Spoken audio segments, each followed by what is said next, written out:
ये case America की तारीख के सबसे कॉम्प्लिकेटेड और शॉकिंग केसेस में से एक है, जब एक अंधा कत्ल होता है और इस अंधे कत्ल के नतीजे में एक के बाद एक करके 6 मुख्तलिफ मुलजिमों को पकड़ा जाता है। और हैरानी की बात तो ये है कि हर बार कोई न कोई पक्का सबूत इन 6 मुलजिमों की तरफ इशारा करता था। पुलिस को हर मुलजिम की बारी लगता था कि ये केस अब सॉल्व होने लगा है, लेकिन फिर भी पुलिस को एक एक करके तमाम मुलजिमों को छोड़ना पड़ा।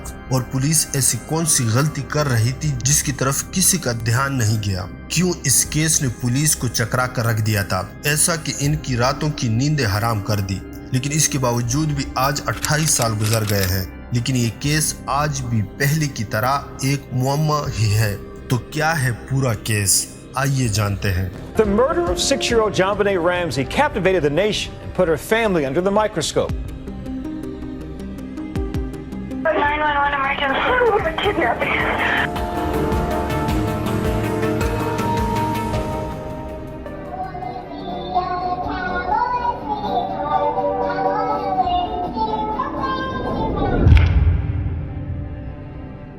तारीख थी 26 दिसंबर 1996। पेट्सी रमजी सुबह 5:30 बजे उठती है और वो अपने पति के कहने पर फटाफट तैयार होती है, क्योंकि आज इन लोगों को कहीं पर घूमने जाना था। पेट्सी ये सोचती है कि सबसे पहले वो खुद तैयार हो जाएगी और फिर बाद में अपने बच्चों को तैयार करेगी। लेकिन यहाँ पर पेट्सी का हस्बैंड जॉन कॉफी बनाने के लिए कहता है। पेट्सी चली जाती है, लेकिन जैसे ही वो किचन की तरफ जा रही थी तभी इसे सीढ़ियों पर एक लेटर पड़ा हुआ दिखता है।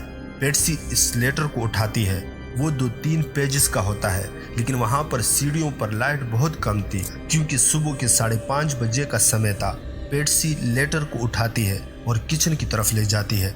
किचन में जाकर जब वो इस लेटर को पढ़ती है तो इसकी चीखें निकल जाती है। पेट्सी चिल्लाती हुई अपनी बेटी के कमरे में जाती है, क्योंकि ये एक रैंसम नोट था जिसमें लिखा था कि हमने तुम्हारी बेटी को किडनैप कर लिया है। अपनी बीवी पेट्सी की आवाज को सुनकर जॉन भी इससे पूछता है कि क्या हुआ, लेकिन पेट्सी इससे कोई भी जवाब नहीं देती और सीधा अपनी बेटी के कमरे के अंदर चली जाती है। कमरे के अंदर जाकर वो देखती है कि इसकी 6 साल की बेटी जॉन बेनेट इस कमरे में नहीं है। फिर 5:52 पर पेट्सी पुलिस को फोन करती है और पुलिस को सब कुछ बताती है कि क्या क्या हुआ। और इसी के साथ शुरुआत होती है अमेरिका की तारीख के सबसे कॉम्प्लिकेटेड और शॉकिंग केसेस में से एक नए केस। जॉन रैमसी एक सॉफ्टवेयर कंपनी का मालिक और वो बोल्डन नाम की एक जगह पर अपनी फैमिली के साथ रहता था। इसकी फैमिली में इसकी बीवी पेट्सी रमजी, 9 साल का बेटा वर्क और 6 साल की बेटी जॉन बेनेट थी। 4 लोगों का ये एक बहुत खूबसूरत सा परिवार था। जॉन की वाइफ पेट्सी एक मॉडल थी और उसने कई ब्यूटी के मुकाबले जीते थे। जब पेट्सी की बेटी होती है जॉन बेनेट, तो पेट्सी ने इसके अंदर भी सेम चीजों का इंटरेस्ट डाला हुआ था, जो कि सिर्फ 6 साल की थी। कई कंपटीशन जीत चुकी थी जो बच्चों के होते हैं, इनमें वो जीतती थी। सब कुछ सही चल रहा था, लेकिन फिर तारीख आती है 25 दिसंबर 1996। शाम के टाइम अपने घर के बैकयार्ड में जॉन अपनी बेटी जॉन बेनेट को साइकिल चलवा रहा था। साइकिल बड़ी थी तो इसका फादर इसे पीछे से पकड़कर साइकिल चलवा रहा था। जॉन बेनेट बार बार कह रही थी 1 मोर राउंड, मुझे एक बार फिर से चलाने दो। एंड में इसका फादर जॉन इसे कहता है कि बेटा बाद में चला लेंगे, कोई बात नहीं, क्योंकि आज क्रिसमस था और उन्हें कहीं पर जाना था। शाम के करीब 7 बजे पूरा परिवार जॉन के एक फ्रेंड के घर डिनर के लिए जाता है और वहां से करीब 9 बजे ये अपने घर के लिए वापस निकल पड़ते हैं। इस साल जॉन ने क्रिसमस बहुत धूमधाम से मनाया था। इसके पीछे की 2 वजह थी, क्योंकि लास्ट वीक में ये परिवार 2 बार अखबार में आया था। पहली बार तो ये कि जब जॉन की कंपनी ने इस साल $1 बिलियन की सेल्स को हिट किया था, मतलब $1 बिलियन की सेल हुई इनकी इस साल में। और दूसरा वो इनकी छोटी सी बेटी 6 साल की जॉन बेनेट एक कंपटीशन जीती थी। इसी वजह से अखबार में वो लोग आ रहे थे और अच्छा साल था, तो अच्छे से क्रिसमस भी उन्होंने सेलिब्रेट किया। 9 बजे वो अपने फ्रेंड के घर से निकले थे और करीब 25-30 मिनट के बाद वो अपने घर पर पहुंच जाते हैं। जब वो घर पहुंचते हैं तो इनकी बेटी रास्ते में ही सो चुकी थी।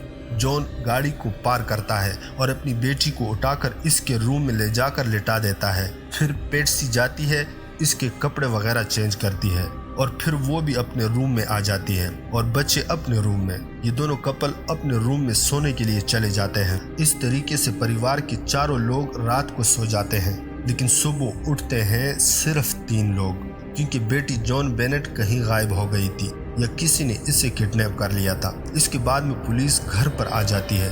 पुलिस वाला आकर सबसे पहले रैंसम नोट पढ़ता है, जिसमें लिखा होता है कि $1,18,000 तुम्हें रैंसम के रूप में यानी कि फिरौती के तौर पर देने पड़ेंगे अगर तुम अपनी बेटी जॉन बेनेट को जिंदा देखना चाहते हो। रैंसम नोट में ये भी लिखा था कि आप $1,00,000 100 के नोट के दोगे और बचे $18,000 $20 के नोट के दोगे। ये क्यों लिखा था? ये पढ़कर पुलिस वाला थोड़ा सा हैरान होता है और $1,18,000 एक अजीब सा नंबर था रैंसम के तौर पर। नोट में ये भी लिखा था कि अगर पुलिस को बुलाया तो तुम्हारी बेटी को यहीं पर मार देंगे। पुलिस को लगता था कि ये एक किडनैपिंग का केस है और उन्हें ये भी लगता है कि शायद इनकी बेटी कहीं चली गई होगी, लेकिन जॉन कहता है कि बेटी सिर्फ 6 साल की है। पुलिस वाला अच्छे से घर को चेक करता है कि कहीं कोई फोर्स एंट्री तो नहीं, लेकिन घर के अंदर कोई भी फोर्स एंट्री यानी कि धक्के से इस घर के अंदर कोई भी असरात नहीं मिले।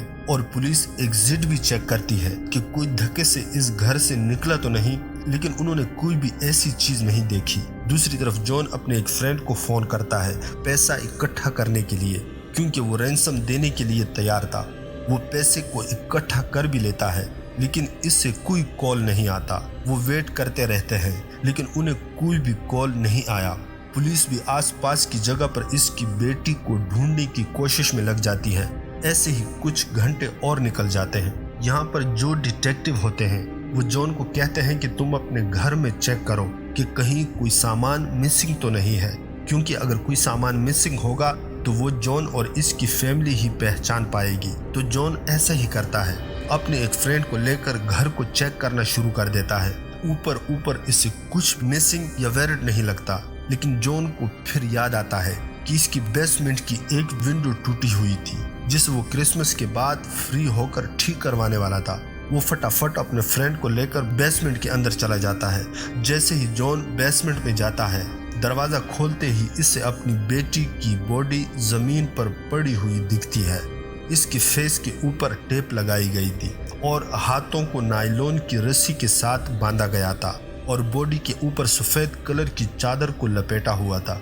अब ये सब कुछ देखकर जॉन रोने लगता है और चिल्लाता हुआ अपनी बेटी को ऊपर लेकर आता है। अब ये देखकर कि जॉन अपनी बेटी जॉन बेनेट को बेसमेंट से लेकर आया है, लोग नीचे जाते हैं, देखते हैं कि और क्या क्या है। इस तरीके से नीचे जो क्राइम सीन था वो पूरा खराब हो जाता है। शहर में पुलिस जॉन बेनेट को ढूंढ रही थी। फौरन ही उन्हें इन्फॉर्म किया जाता है कि ऐसा हुआ है। जॉन बेनेट तो बेसमेंट से ही मिल गई।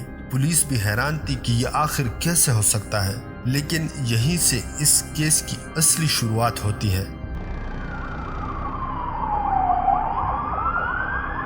Police in Boulder, Colorado are looking for leads in the case of a little girl found strangled hours after her mother discovered a ransom note saying the child had been kidnapped. इसके बाद body को postmortem के लिए भेज दिया जाता है और पुलिस फटाफट से घर के अंदर भी जो फिंगरप्रिंट्स और बाकी चीजें काम की थी, फोरेंसिक टीम को लेकर ये सब कुछ इकट्ठा कर लेती है। और दूसरी तरफ कुछ घंटों के बाद पोस्टमार्टम की रिपोर्ट भी आ जाती है। इसमें बताया जाता है कि मौत का कारण गले को दबाना, यानी इसके गले को दबाकर मारा गया है।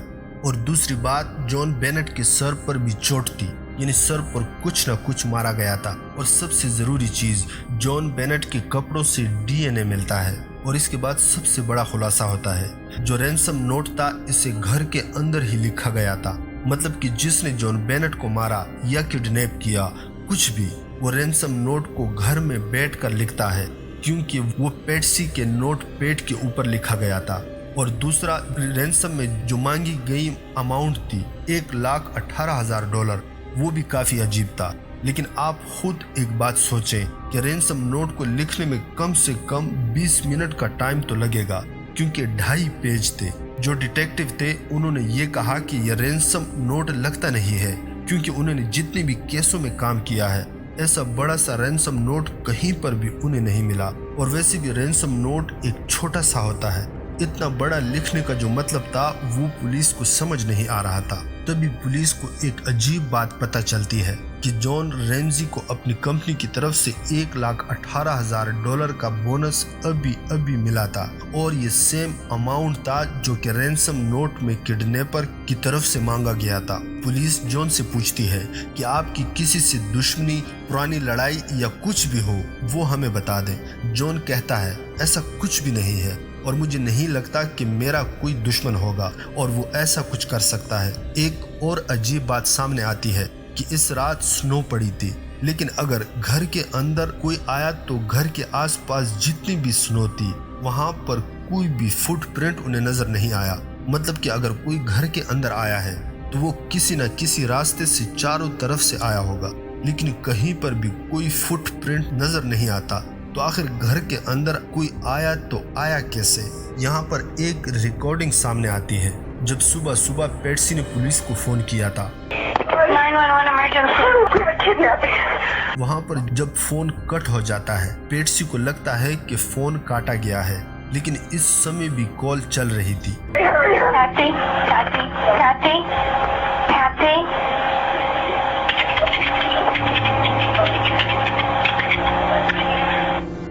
तो यहाँ पर 3 आवाजें पुलिस को सुनाई देती है। इनमें से एक आवाज बर्ग की भी थी। इस तरीके से जो पेट्सी की अचानक से टोन चेंज हुई, इस वजह से शक के दायरे में तीनों लोग थे। जॉन बेनेट के फादर यानी कि जॉन रैमजी, पेट्सी रैमजी और बर्ग रैमजी। एक दूसरी बात, जब जॉन बेनेट के फादर जॉन रैमजी और इसकी वाइफ पेट्सी से पूछा गया था कि जब सुबह तुमने फोन किया पुलिस को तो क्या उस वक्त बर्ग सो रहा था, तो उन्होंने कहा हाँ वो तो इस समय सो रहा था, लेकिन वहां पर उन्हें 3 आवाजें कॉल पर सुनाई दी। इस तरीके से परिवार के तीनों लोगों का डीएनए लिया जाता है और साथ में हैंड राइटिंग सैंपल भी लिया जाता है। इसे एक्सपर्ट्स के पास भेज दिया जाता है रेजमोड से कंपेयर करने के लिए कि ये हैंड राइटिंग सेम है या नहीं है। ये काम तो चल रहा था।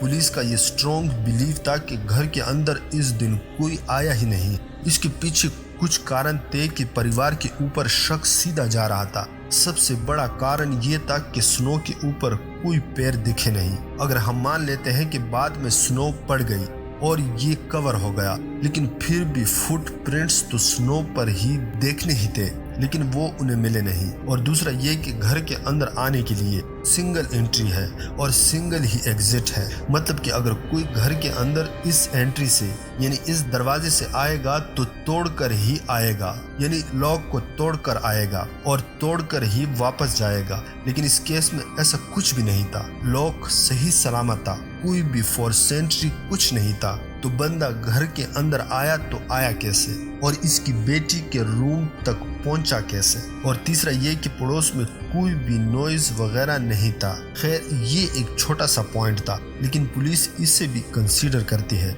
इसके बाद में सबसे बड़ा पॉइंट जिस वजह से परिवार के ऊपर पूरा शक था वो था एक पाइन एप्पल। जब रात को ये पूरा परिवार डिनर करके वापस अपने घर आया था तो इस समय रास्ते में ही बेटी जॉन बेनेट सो गई थी। फिर जॉन इसे खुद इसके रूम में छोड़कर आता है। पेट्सी इसे अच्छे से सुलाती है और पूरा परिवार सो जाता है। लेकिन किचन में एक प्लेट मिलती है जिसके अंदर पाइन एप्पल था और जब जॉन बेनेट का पोस्टमार्टम किया गया तो पता चला कि उसने रात के समय पाइन एप्पल खाया था और इस प्लेट के ऊपर भी जॉन बेनेट के फिंगरप्रिंट्स थे और साथ में फिंगरप्रिंट्स थे बर्ग के यानी कि इसके भाई के। तो पुलिस को पूरा बिलीव था डीएनए और हैंडराइटिंग सैंपल से ये लोग पकड़े जाएंगे। लेकिन डीएनए रिपोर्ट भी आ जाती है और हैंडराइटिंग की रिपोर्ट भी आ जाती है। दोनों चीजें इन तीनों से मैच नहीं होते। अब पुलिस का परिवार के लोगों के ऊपर शक थोड़ा सा कम होता है क्योंकि डीएनए ही मैच नहीं हुआ। तो आसपास के लोगों पर भी वो शक करना शुरू करते हैं कि कौन कातिल हो सकता है। उन्हें पहले तो कुछ नहीं मिलता, फिर बाद में पता चलता है कि 2 दिन पहले घर में एक आदमी आया था सेंटा क्लाउस बनकर, क्योंकि क्रिसमस था। तो पुलिस को इसके ऊपर शक हो जाता है। इसका नाम था बिल मैकर। पुलिस को इसका बिहेवियर थोड़ा सा अजीब लगता है क्योंकि 1974 में इसकी बेटी भी किडनैप हो गई थी और वो कभी नहीं मिली। और दूसरी बात ये कि इसकी वाइफ ने एक नावल को लिखा था इस नावल को इस केस से जोड़ने की वजह आपको बताते हैं। इस नावल में लिखा गया था कि एक छोटी सी बच्ची बहुत खूबसूरत होती है, शहर में बहुत मशहूर होती है, लेकिन वो अपनी घर के बेसमेंट में मरी हुई मिलती है और किसी ने इसे बेरहमी से कत्ल कर दिया था। अब जॉन बेनेट के केस में भी कुछ ऐसा ही था। इस वजह से पुलिस को शक होता है और पुलिस इस व्यक्ति यानी कि बिल को उठा लेती है। यहाँ पर डीएनए चेक होता है, सभी चीजें चेक होती है, लेकिन बिल इस केस में कहीं पर भी नहीं था। अब यहाँ पर इसके आगे पुलिस को कुछ नहीं मिलता, लेकिन एक दिन रोड के ऊपर पुलिस एक चोर को पकड़ लेती है जो कि चोरी करके भाग रहा था। पुलिस इसे पकड़ती है और इसका बैग चेक करती है। बैग में चोरी किया हुआ सामान तो मिल जाता है, लेकिन साथ में मिलती है जॉन बेनेट की एक फोटो। पुलिस ये देखकर हैरान हो जाती है। वैसे भी ये काफी हाई प्रोफाइल केस था। पुलिस इससे पूछती है, ये फोटो क्यों तुम्हारे पास है और तुम कौन हो और तुम कहाँ रहते हो? तब पुलिस को पता चलता है कि ये जॉन बेनेट के नेबर में ही कुछ ब्लॉक्स को छोड़कर रहता है। पुलिस इससे पूछती है कि ये फोटो तुमने क्यों रखी है, तो वो बताता है कि जॉन बेनेट एक बहुत अच्छी लड़की थी, बहुत कुछ बड़ा कर सकती थी दुनिया में, लेकिन वो मर गई और इसकी मौत का मेरे ऊपर बहुत बुरा असर हुआ था। पुलिस को इसका आंसर बहुत अजीब लग रहा था। इसके बाद ये बात बहुत ज्यादा फैल जाती है कि पुलिस ने एक बंदे को पकड़ा है, गैर योलिव, और शायद उसने ही जॉन बेनेट को मारा है। अब ये खबर जब फैल रही थी, एक आदमी जिसका नाम माइकल वेल होता है, वो पुलिस के पास आता है और बताता है, ये गैरियो मेरा दोस्त है। इसी ने मुझे इसी रात यानी कि 26 दिसंबर 1996 की रात को फोन किया था कि मुझसे एक गलती हो गई है, मैंने इस छोटी बच्ची को मार दिया। तो पुलिस कहती है कि क्या पता ये किसी और लड़की की बात कर रहा हो। वो बताता है कि उसने मुझे बताया कि मैं इसी जगह में हूँ जहाँ पर ये घर था जॉन बेनेट का। यहाँ पर पुलिस अच्छे से डिटेल्स को चेक करती है तो पता चलता है कि इस रात या इस हफ्ते में भी कोई भी कंप्लेंट नहीं आई कि किसी ने किसी बच्ची को पीटा तक हो। मारना तो दूर की बात, ये कंप्लेंट नहीं आई कि किसी बच्ची को किसी ने पीट दिया। तो शक ये सीधा जाता है गैरी के ऊपर। और तीसरा ये कि उसने कुछ समय पहले अपनी माँ को मारने की कोशिश की थी और जिस तरीके से उसने अपनी माँ के गले के आसपास जो टेलीफोन तार होती है लैंडलाइन वाली वो लिपटी हुई थी, सेम इसी तरीके से जॉन बेनेट के गले के ऊपर ही इस तरीके से रस्सी को बांधा गया था।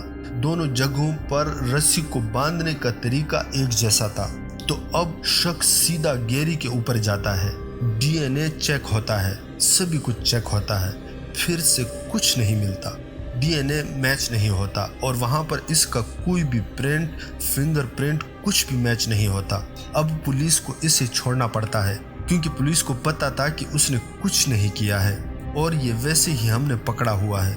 अब धीरे धीरे ये केस ठंडा होने लगता है, लेकिन एक दिन माइकल ट्रेसी नाम का एक जर्नलिस्ट होता है, इसकी कुछ मेल लीक हो जाती है और इसमें पता चलता है कि वो एक ऐसे आदमी से बात कर रहा था जो कहता है कि मैंने ही जॉन बेनेट को मारा है और वो इससे कई चीजें भी सबूत के तौर पर जर्नलिस्ट को दिखाता है। पुलिस इसके पास जाती है और पूछती है कि अगर कोई बंदा क्लेम कर रहा था तो तुमने हमें क्यों नहीं बताया। तो वो पुलिस को बताता है कि मैं इससे पूरी बातें निकलवाने की कोशिश कर रहा था, अगर आप इसे पकड़ लेते तो शायद हमें पूरी बातें ना मिलती। इस बंदे का नाम था जॉन मार्क जो इस जर्नलिस्ट से बात कर रहा था। वो अपनी ईमेल में भी कुछ अजीब अजीब से वर्ड्स यूज कर रहा था जैसा कि इस रैंसम नोट में लिखी हुई थी। वो कहता है कि जॉन बेनेट को मैंने बुलाया और इससे बात करने लगा, फिर मैं इससे बेसमेंट में ले गया और मैंने इसके सर पर टॉर्च को मार दिया। हालांकि मेरा अटेंशन इसे मारने का नहीं था, लेकिन उसने कुछ कहा तो मुझे गुस्सा आ गया और मैंने इसे मार दिया। पुलिस व्यक्ति के आईडी को ट्रेस करती है, ये थाईलैंड में होता है। पुलिस जाती है, थाईलैंड से इसे पकड़ती है और वापस ले आती है। करीब 18-20 घंटे के अंदर ही पुलिस को पता चल जाता है कि यह आदमी झूठ बोल रहा था और ये सिर्फ फेम लेना चाहता था। उसने ऐसा कुछ नहीं किया क्योंकि जिस दिन ये सब कुछ हुआ था यानी कि 26 दिसंबर 1996 को ये आदमी जॉर्जिया में था, बोल्डर में था ही नहीं। तो पुलिस इसे समझाती है कि आइंदा ऐसे काम न करो और इसे छोड़ देती है क्योंकि इसका इस केस से कुछ लेना देना नहीं था और साथ में इसका डीएनए भी मैच नहीं हुआ था। अब इस केस में सबसे बड़ी बात ये थी कि डीएनए हैंडराइटिंग मैच नहीं हो रहा था किसी के साथ भी। इसी वजह से पुलिस सब कुछ छोड़ रही थी। ये आदमी तो वैसे भी सिर्फ फेम के लिए आया था। डीएनए किसी से भी मैच नहीं हो रहा था। इस वजह से फैमिली के ऊपर भी शक खत्म हुआ और जो सेंटा क्लास था इसके ऊपर भी शक खत्म हुआ और जो पहले गैरी मिला था इसके ऊपर भी और ये जॉन मार्क के ऊपर भी और जो 6 के सस्पेक्ट थे अब ये फ्री थे। मतलब उन्होंने कुछ नहीं किया। लेकिन फिर से एक एक्सपर्ट डीएनए को अच्छे से चेक करता है और तब एक बहुत बड़ा खुलासा सामने आता है।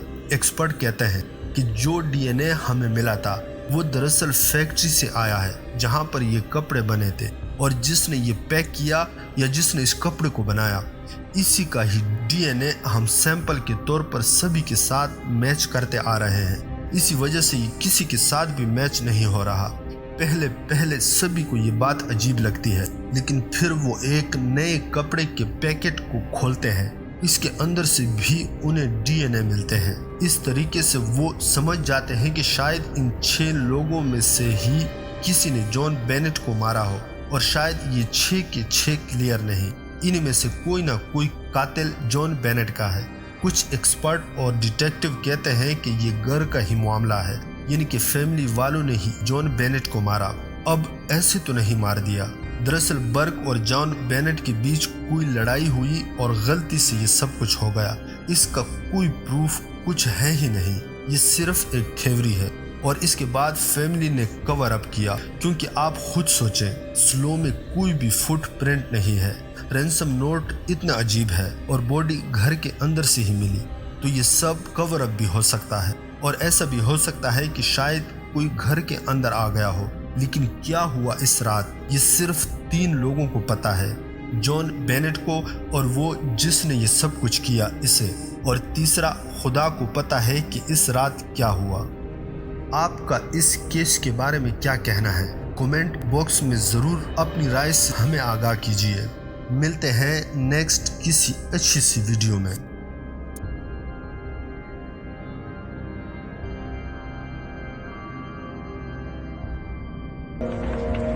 Keep your babies close to you. There's someone out there. I guess